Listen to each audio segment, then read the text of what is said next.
Thank you to my wife and my daughter and my son-in-law and Dudes and Will and all my friends and everybody that helped me through this little bit of an operation. Thank you very much.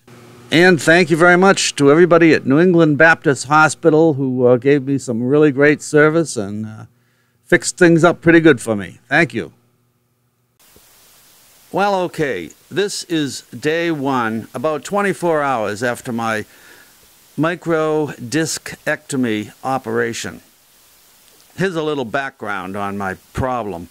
I had sciatic nerve pain for the past 10 years on and off. 3 major, what I call major incidents. This is the 3rd incident that I've had, and I really felt I needed to get it treated this time. I started off with some chiropractor action locally, and that really didn't help much. X-rays were taken, that didn't show much. I was prescribed a prednisone taper medication. I took that, and that took about a 25% gain, I would say. It helped a little, but not enough to cause me to stop looking for a solution. After about 8 weeks with the chiropractor, we went to an MRI, and the MRI showed disc compression between L4 and L5. Apparently my nerve was being pinched at that location, and that was causing the symptoms of a real severe pain in the butt, plus numbness in the legs and foot and pain down the leg. It was causing a lot of trouble. It was to the point where I didn't want to get out of a chair.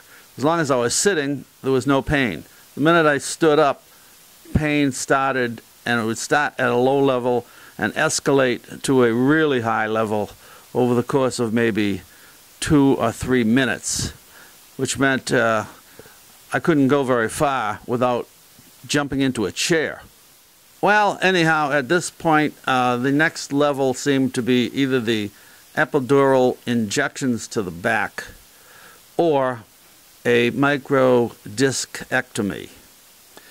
I went on the internet and did a little research on both procedures, and the epidural injection really seemed to have an awful lot of bad news on the internet.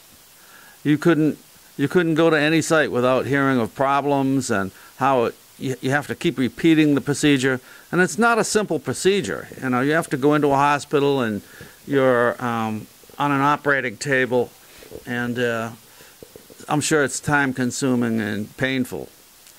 So anyhow, I immediately decided that we were not going to go the route of the epidural injection. That was out.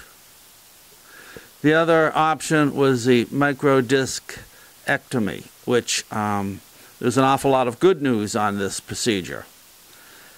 And so I was all set to go locally and see if I could get a neurosurgeon to do the job. But anyhow, my daughter works in at New England Baptist Hospital, and she told me that the only place to go was the New England Baptist Hospital, and that it was, in her opinion, the best hospital for this kind of procedure. So I took her advice, and I'm very glad that I did. I can't make a comparison between hospitals because I only went to one, but I can say this: the New England Baptist Hospital and the doctors and the nurses, the staff, everybody in there was just great. And it was as pleasant a procedure as you could possibly have. The only way they could have improved on the procedure would be to have a happy ending to it, and that would be illegal in Massachusetts.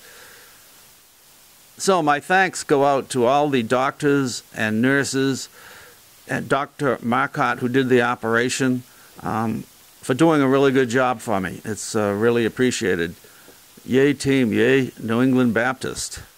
So anyhow, let's cut to the chase. The day of the operation, I got a ride in from my son-in-law, and got into the hospital in a timely fashion, got processed through the processing section, and then taken up to a stall with a stretcher where I had to take off all my clothes and put on a jumper and get into onto the stretcher. Next, there were consent forms and procedure forms and things that I had to sign. And I saw Dr. Marcotte. He gave me a review of what he was going to do, and I was happy with what he had to say. The operation was scheduled for 7 o'clock.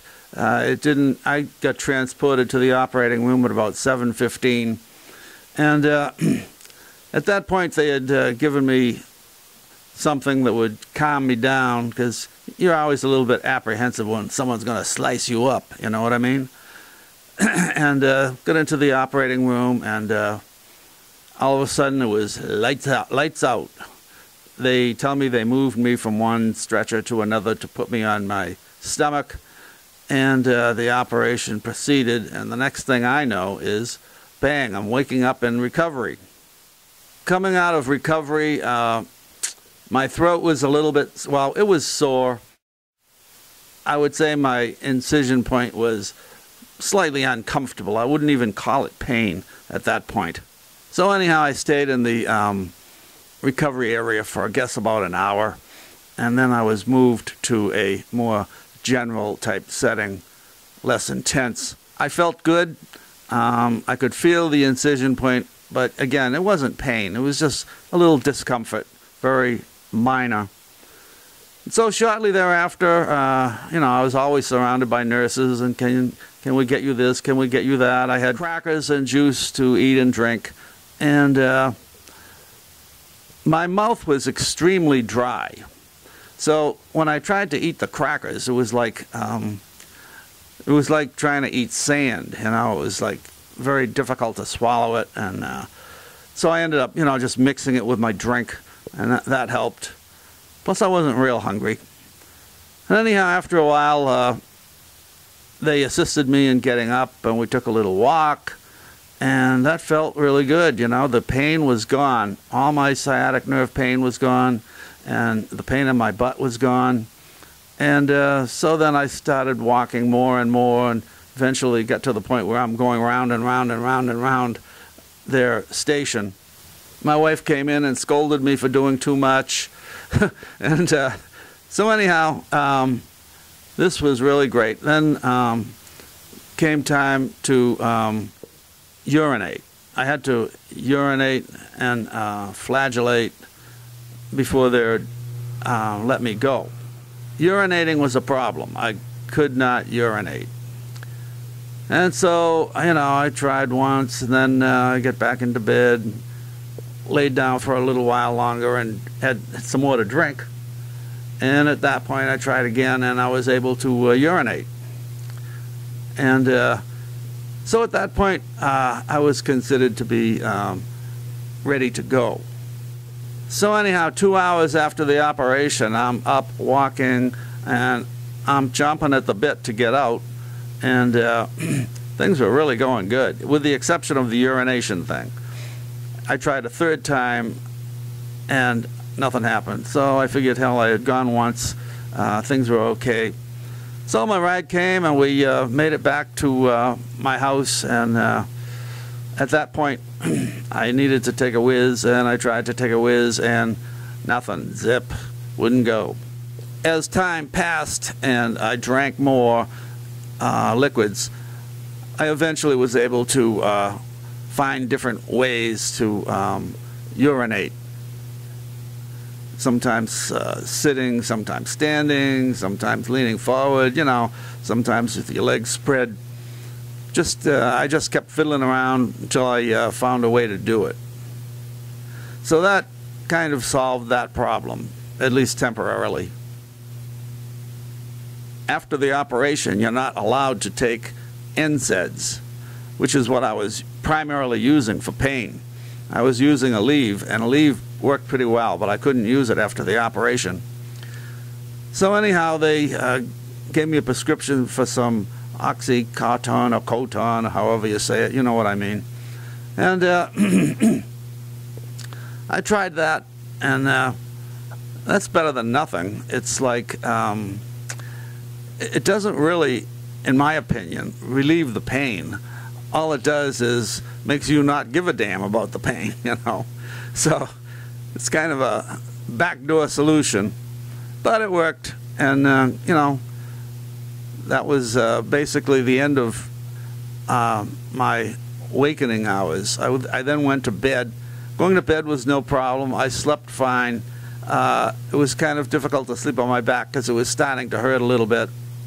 So I got up, I took another OxyContin, and again, you know, that made me happy, but didn't eliminate the pain, but worked out well enough. Got a decent night's sleep. So right now, it's about 7:30 in the morning, and that means I'm about 24 hours out from the operation. I'm feeling good. I would say as far as the butt pain and the leg pain, the sciatic nerve thing, I would say it's probably 85 to 90% gone. And I'm thinking, you know, basically I have a half a dozen problems, and this was the major problem, and it's a major solution. But I don't think you should go into these operations expecting to get 100%, because it's not 100% of the problem. You're basically 100% of the problem. I mean, I'm practically 72 years old, and so, you know, I got a few miles on this structure. So in summation, I am totally happy with the results of the microdiscectomy, and totally happy with New England Baptist Hospital, the doctors and the nurses. I can't praise them too much. I can't compare them to others because I haven't had this operation in other hospitals. But I can guarantee you this, if I have to go back in again, it'll be there. They are really, really, really, really, really good. I'll put up another video in a couple of days or so and let everybody know how it's going. So anyhow, 5x5, feeling good, looking good, smart, good looking. What more can I ask for? So that's that. Remember, stay safe out there. There's danger everywhere. And also, remember, I'll be back.